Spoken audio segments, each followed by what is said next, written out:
Welcome back to Press Party. The Christmas parade in Duluth, Minnesota has been happening for years, and every year the Northland News team bundles up to brave the cold and host the parade. But this year they bundled up all right, but take a close look at this screenshot. No gloves, no rosy noses. It's funny, the background almost doesn't look real. That's because it's a green screen, and the news team reported from the comfort of their newsroom. The news director, pictured on the right, says there was no deception because they never told viewers they were outside. Well, that still doesn't sound right. You're shaking your head. No, sorry, I'm not buying it. First of all, it looks like a Saturday Night Live skit. It's ridiculous. It's laughable. But I think it's more serious than that. I don't like this at all. It doesn't sit well with me. I'm not comfortable with it. I think if you're perpetrating some kind of a fraud, really, on the viewer, it makes me question the content. It makes me question everything.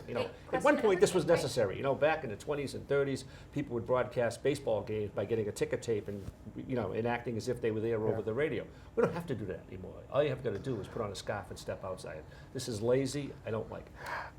I'm not doing the Christmas parade in Duluth, Minnesota. That sounds so cold, right? So either you're the place that gets negative 10, and you actually probably want to buy a battery that goes up negative 25. Right. So do it inside and don't pretend you're outside. Yeah. So I think, as noted, you have to be real with folks. You can't pretend. And I think we speak about this in particular with this change to the social media space around the issue of credibility. And we've kind of standardized credibility with the older styles of media. But I think it's really important that it's across the board. Your visuals are also an ethical decision. Yeah, you know what show broadcasts in front of a green screen that does news? It's The Daily Show on Comedy Central, right? Exactly, right? So these guys I'm sure they appeared on Comedy Central. Oh, I'm sure that's going to happen. But here's the thing: is like these guys need to worry about, did they ostracize their own community, right? So they're in Minnesota. Like, we're New Englanders. We take pride in being able to be outside at a Patriots game in sub-zero weather and do that reporting, right? So if I saw this happen here in New England, and I saw someone from 4, 5, or 7 doing this inside, I think I would tune them out. Yeah, and forever. I think it's a similar feeling in Duluth, Minnesota. Everyone else is out there, and they've always done it. Yeah, Why not this? Exactly.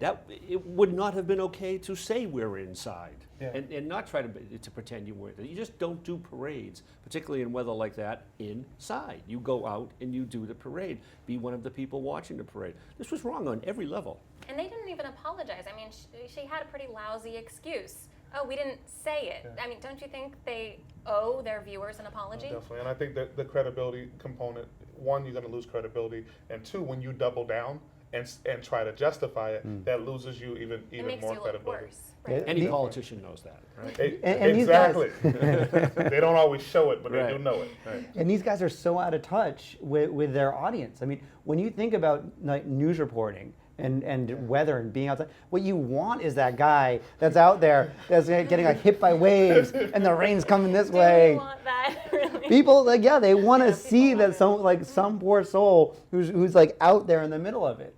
This completely defeats the purpose of that. You want to see the ruler in the snow. Yeah. And actually messing up your hair. Oh yeah, the burgundy hair goes out the window. Plenty of that coverage later on in the season. Thanks to everyone on our panel, the crew and students here at Suffolk University's Studio 73 for Press Party and the Boston Herald. I'm Katie Eastman.